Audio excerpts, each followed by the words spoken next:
Welcome to Backwater Casting. On today's show, we're going to try some really late season smallmouth bass fishing on the St. John River out of Fredericton. My guest today is Scott Williams, who's the CEO of Taylor Printing Group. So we're going to let Scott mess with some new baits that he's not used before, and we're going to see if we can get into some fish.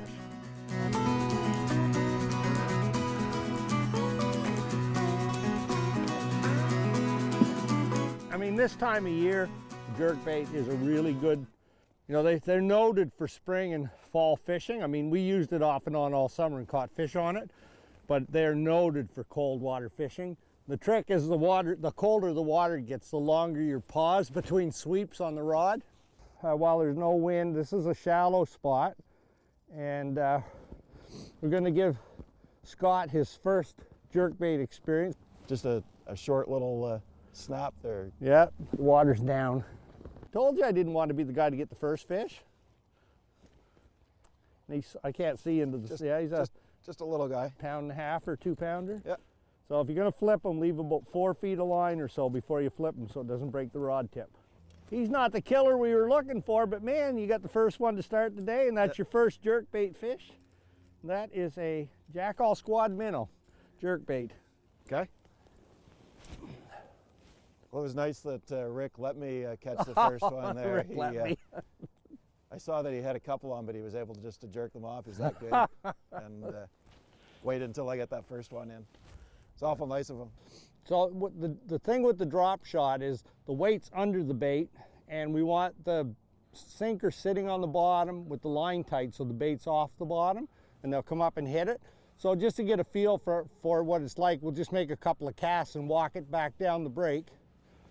But we're trying to get on top of one of the old river cribs out here. We'll go vertical on that. But these are a great way to cover water. Like, a lot of people think of a drop shot as a strictly vertical presentation, but we've got a nice edge coming down here, dropping down.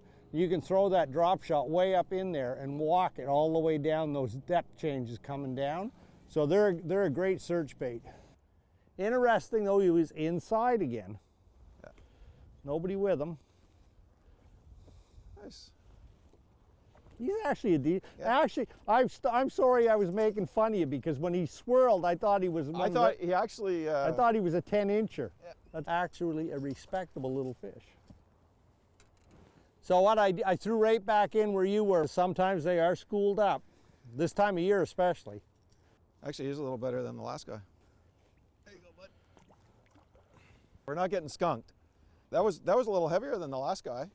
We're getting into the bigger ones now. Probably better than mine, wasn't it? Yeah. Oh, really nice. Yeah. I like the one that Rick had on. Yeah, the one nobody saw. That was in tight.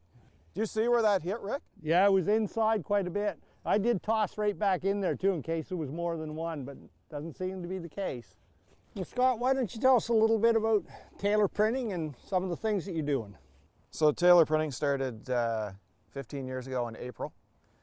And it's kind of fitting that we're going through the middle of a pandemic right now, because we started in 05 and we were just getting our feet under us, and then 08 hit. As we know, there was a crash then, and we actually lost a significant amount of U.S. business overnight.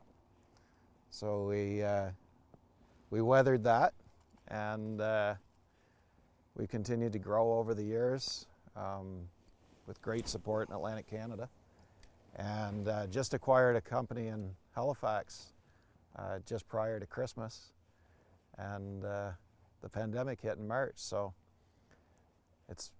we learned a little bit from 08 and managed our way through that, and now today we're trying to manage our way through this one. And so far the last 6 months have treated us pretty good. We made a pivot into some PPE and physical distancing barriers, and a lot of signage, a lot of floor graphics and stuff, but we've been really fortunate, and we'll see what the next 6-9 months brings us. But we've had a lot of support from the government. They bought a lot of our materials, product, and local business. We've been able to help them too. Smaller, hey, it's a fit. I'm not kicking. I mean, I've been at this for a while now, and you've been catching them, and I have not. So I'll just take whatever comes along. Being super careful here. This is the jerkbait that I had to pull out of my finger a couple of weeks ago. Well, Scott, you mentioned PPE equipment. Why don't you tell the folks what that is, and maybe you could show us a piece of the gear that you produce. Well, it's interesting, Rick. I brought one along. I thought maybe it would help protect you from my flying hooks and bring new meaning to personal protective equipment. But yeah, we've made over 150,000 of these guys, and they're used in a medical setting. We see them in grocery stores and restaurants. A lot of the restaurants, the kitchen workers are able to use those instead of masks. It allows them to breathe a little bit easier. We know that the masks are a little tough. But yeah, we started making those back the end of March, and we're still making them today. Well, to me it seems like a big switch for a printing company to go into personal protective gear. How did you come up with that? It was right when the pandemic hit. There was a lot of talk about PPE, and that weekend I wondered if we'd be able to do it. And actually one of our guys that runs some equipment in Halifax, I gave the idea to him, and he absolutely ran with it. And we were able to start producing them within the week. And we've been making them ever since. Who would have known back in January that we'd be making face shields and acrylic dividers? Well, it's been a rough year for a lot of companies, a lot of people. Have you been able to be involved in any community activities this year? That's one of the things when we started the company. We wanted to bring it back to being local, and we feel we have a corporate responsibility to our community, and it's where our employees are from, and it's where we live and work, and obviously a little bit of play today. And so we try to give back as much as we can, and even during COVID, it's been, you know, we've been blessed to be able to give back to the Fredericton Resiliency Fund that was started by Steve Burns and Jake Allen to support the service industry, and that was early on. And just recently, a number of companies, and that's one of the reasons I'm so proud to be from Fredericton and New Brunswick. It's we were able to raise some significant dollars for the Fredericton Food Bank, who's been struggling through this COVID period that we find ourselves in. Just drop the talon down so we're anchored for a minute, just in case he's got buddies up there. Well, I don't mind saying, this has been a long dry spell for me. I just have not been getting them today at all. He's actually not bad. That's what we're looking for right there. Up. That's better. It's time for me to up my game now, Rick. Yeah, I got it. Yeah, I got. Well, you know what it's like. You know, if you really want to perform, you have to get challenged a little bit. Scott, maybe you snap up, get a picture. 2 and something. He's a 2 and a bit, 2 1/4 to 2 1/2, no bigger. Perfect. Good. You can catch 20 more like that. I knew I liked the way that weed edge come off of there.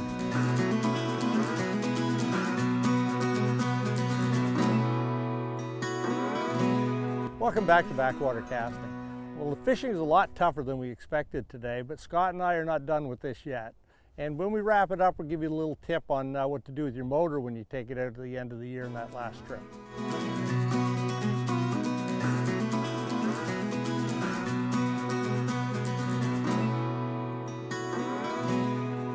So in the spring, they move a bunch of gas bro up over the dam. And in the fall, the young of the year are coming down the river. So up in the head pond, you'll see those young of the year gas bro by the millions and millions hugging the shoreline, going down the head pond, heading for the dam and coming down here. But I've never actually seen them in tight, but you would have to, you shouldn't, but I'm assuming that they're in tight the same as they are in the head pond, which is explained probably why some of these fish have been so shallow. So that was a long pause, like really, really long. Oh yeah? Yeah. On the Look at, he's a giant, he's a giant. You guys are in trouble now. He's not even a bass. He's not even a bass. Told you he was a giant. Oh, he's gone, look at that. There's a pickerel? Tiny little eastern chain pickerel. Hence the pattern is hence the name. Anyway, it was a bite anyway, I'll take that. When that hit, it felt big when it hit. But obviously it was just the initial impact of him trying to kill that jerkbait. But it was literally just sitting there in the water. extremely disappointed that that was not a bass. Rick, you mentioned that you were pausing a little longer there. What was the reasoning behind that? You know, what happened with that pickerel, I did think it was a bass, was that I had really stopped because we were chatting a bit, and I just let that bait sit there in the water, and he just kind of hit it while it was floating there. But the theory that with the jerk baits in the cold water is that the fish aren't super aggressive. Even though they're still feeding up, they're not going to expend a bunch of energy chasing a bait. So down to the depth that you want it at, and then just give it that pause of 3 or 4 or 5 seconds. Sometimes if it's really cold water, even longer than that. And we got almost 53-degree water today. So to me, just a reasonable pause, 5 or 6 seconds is lots, but I've seen it in the spring where you might stand there for 15 seconds and not move that boat. Oh, he's a dandy. That one's a dandy right there. Yes, sir. These are what we're looking for.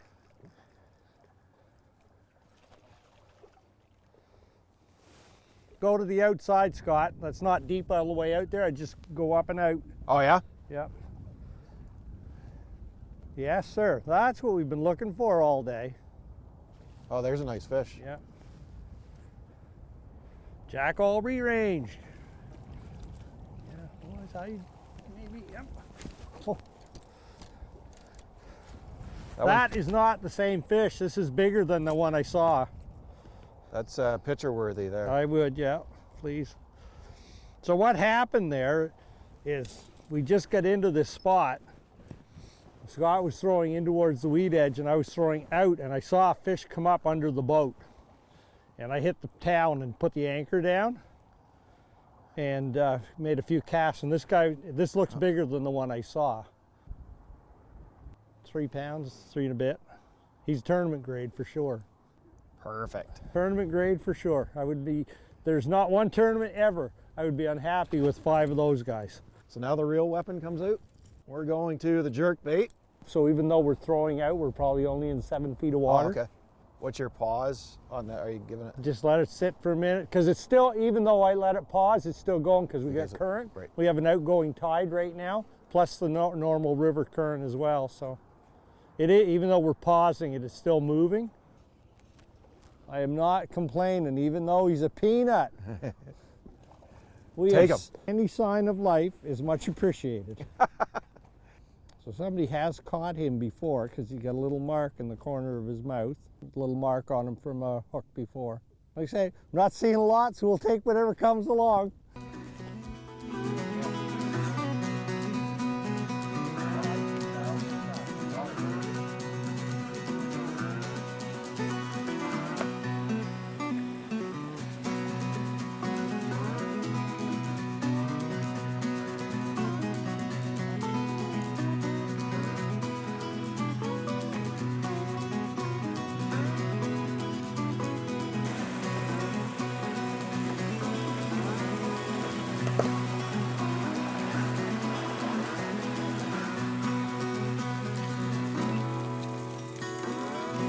Scott, thank you very much Rick, for coming out with us today. She was a bit brutal, but great fun to have you out on the boat with us today.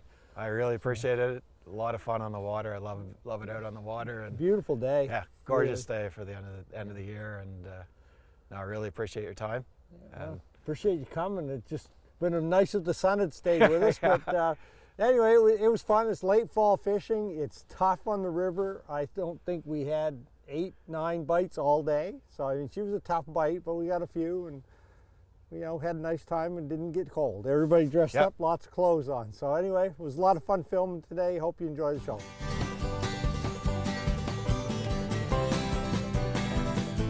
Well, we're here in the St. John River. We're wrapping up our last show of the year at the end of October.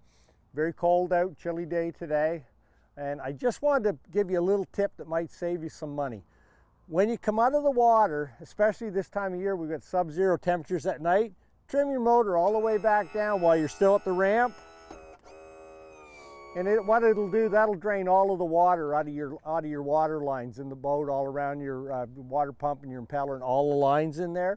And that'll just save the lines freezing up in the winter, because like it's going to be -5 tonight, that'll freeze. Anyway, just a tip, save you a few dollars, only takes a second, especially on your last trip of the year.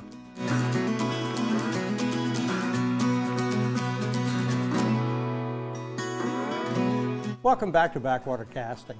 Today we're going to do something just a little bit different. We're going to talk about sonar. We get a lot of questions throughout the year on different things that people see on the screen and they don't really understand what it is. So we're going to just talk about that for a minute. And the basic sonar that everybody has is 2D sonar. And that is just straight down off your transom or off your trolling motor, and it's straight down. Most companies are 83 and 200 kilohertz, and I'm going to show you exactly what that does for you. So this graphic, from top to the bottom, we're going to say is 30 feet of water.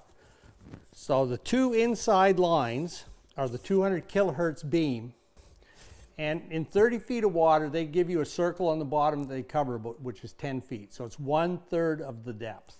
So the two outside lines represent the 83 kilohertz transducer, and they represent a much larger, as you can see, a much larger space on the bottom. And in a 30 foot, that would give you about 28 feet of coverage across. So a lot of guys like that. They can see farther out around the front of their boat. They can track their jigs sometimes. I personally like the 200 kilohertz because I want to see what's right under me right now. And I've caught lots of fish by doing that, especially on the trolling motor, just looking straight down. The other things that have come to market lately have been down scan imaging, side scan imaging, and now new this year, I haven't got one yet, but I will, is active targeting imaging. So the down scan is like an MRI almost. It slices, and so when there's a tree under your boat, you see a tree. On 2D sonar, you might just get a blob. On the side scan sonar, it shoots out to the sides of your boat, so you can see things before that you never could see before. You could go down and scan and look for a weed line or points or rock outcroppings. So there's some great stuff out there coming, and we're going to show you some actual screen images today that are they're from my screen. They're not photoshopped or edited by somebody. These are things that we shot ourselves on our own screen. And what we're looking at here, on the left-hand side, I've got my mapping screen up, and on the right-hand side, you can see some fish on the bottom. And we're actually in relatively shallow water. We were on the Miramichi, and we were exploring, and we get into shallow water, and the fish were there. So all the squigglies on the other side, that's where we followed our track. So we would drift down through those fish, go out around, come back down, drift through the fish, and we could maintain that because we had it on the map. So it's a great tool just to combine your sonar and your map. On the next screen, you're seeing a 2D big school of stripers in 15 feet. And on the other side, we have a down scan image of that same school of fish right there under the boat. And you'll see there's a marked difference in what those two screens look like. Our third screen that we're going to show you today is also a huge school of stripers, and we're in 22, 25 feet of water, and we saw these fish on the structure scan, and we went to them. And on the structure scan page, you can see that school of fish come into view and then go, as we go over top of them, because we've got them on the 2D as well, and you can see that school of stripers moving on the side of that structure scan. So again, we could idle down the channel and just watch that, and sometimes you could just pick up these massive schools. And then when you do that, you get yourself a great big striper like this one right here. And we caught a bunch of them that day. Another thing that comes up is, how do I know it's a fish? So on this screen, at 25 feet of water, and based on where I was, that fish that's showing on that screen, it's your classic arch. And that's almost for sure a smallmouth based on where we were. And it's just a single fish, and I've got the side scan up on the other side, and it didn't show up really great on that, but it's very distinctive on the 2D. And what I'm showing you on the next screen, the ideal thing for that in 25 feet of water is a drop shot. So this is the image is of a drop shot, and you can see the two lines going down beside each other. One of them is the sinker, and the other one is the bait heading for the bottom. And you can follow that down. Contrary to what a lot of guys do, I like a half-ounce weight. It gets down there now. That fish was he was on the bottom. I don't want to fool around with an 1/8 or a 1/16 or whatever. I want that on the bottom right now. And so just wanted to show you, you can see the detail where that line goes down with the sinker and the bait. The next screen is what a ball of bait looks like. Bait fish will just bunch right up, especially if there's predatory fish around. They'll get really tight and bunched up in a ball. And on this one, you can see the ball of bait right down on the bottom in 25 feet of water, and it's actually almost 15 feet high. That's how much bait is in there. And you can see one hook off to the side of it, and that's a big boy in there having lunch. So one of the questions I get asked quite often is, how do I see a thermocline on the unit? And a thermocline is just two different layers of water, usually very deep, where there's a major temperature change, and a lot of small debris and stuff forms on the top of that dense cold layer. And this is what it looks like on the screen. And on this one, I've got down scan and 2D, and it really shows up really distinctly on the down scan. You can see it on the 2D if you know what you're looking at, but on the down scan, it shows up just perfect. The next one is really interesting. I've got 2D, I've got down scan, and I've got side scan on the screen. So on a 2D sonar, what I've got here is a building in the bottom of the head pond. And on the 2D sonar, the beam hits it on an angle as you come in and over it, and it just kind of goes up, but it's just a red blob. On the down scan, it's a building. You can see the door, the remains of the steps going up to the door, and on top, probably 3 or 4 feet or 5 feet above the roof, is what looks to be a muskie sitting over top. He owns that house. And on the top screen, I have the structure scan, and where I went right over top of it, you can see both sides of it show parts of that house, because I did go right over it. First time I found it on the structure scan, and then I went and had a look at it to see what it was. The next image is showing you the difference on 2D and structure scan, the side scan, on transitioning from a hard to a soft bottom. So we came over a rock line. It's bright, bright yellow, and then it turns into an orangey, reddish yellow, which is a softer bottom. And you can see it again on the structure scan. It's bright, and as we went over it, the bottom got darker. So the brighter it is, the harder the object was that you just scanned. Good to know that, because a lot of times a fish will follow that transition. That you can see the line going in towards shore, the hard line going in, so you got a soft and a hard bottom together. Sometimes the fish will just follow that. And the next one is one of the more interesting things Sean and I found when we were out filming, is we found a boat. And what was unique about the boat is you could tell from the image on the screen, it's wooden. And we measured it. On the Lowrance, there's a tool that you can actually measure how big an object is on your screen, and it's 93 feet long, which is significant because it's the same length as one of the old British ships that was sunk in the Miramichi years and years ago. So it was an interesting thing. So just a few things that we wanted to show you on the screen, just so you know what they look like, and maybe get any questions, shoot us an email. I'm on Facebook, and we'll try and answer your questions for you.